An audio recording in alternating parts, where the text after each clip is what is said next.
Hello, my name is Ganapathy. I work as a quality manager and I give FlexSim a 5 out of 5 rating. For more reviews like this, please click below. I trialed an add-on to Microsoft Visio called Process Simulator before I finally came upon FlexSim and settled on it.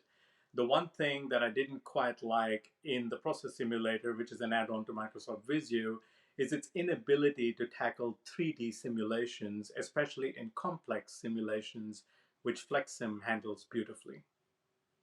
The number one reason that I eventually settled on FlexSim, other than the fact that it handles 3D simulations in complex environments very well, is the fact that it's completely free of charge as far as its trial version is concerned, and it's not time limited. In fact, in my older desktop PC, I still have the free version that I first learned FlexSim on.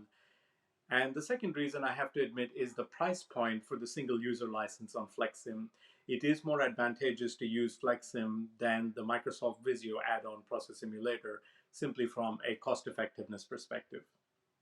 Onboarding and integrating FlexSim into our business takes very little time to train a first-time user on it. There are a plethora of YouTube videos that train you how to use FlexSim effectively, even in simple environments for starters, and then on to moderate and complex environments.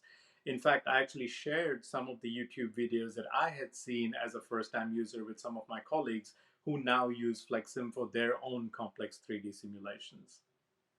I would strongly encourage my colleagues out in the industry, and regardless of which industry you come from, to start using FlexSim as soon as you can, unless you've already come upon it.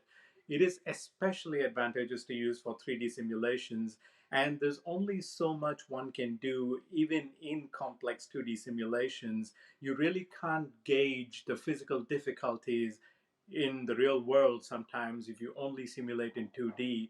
And after investing as much time as you would in creating simulations, it's best to do it in 3D for the first time and then share that with your colleagues who actually work out there in the real world in the field to make sure that it fits their needs and concerns.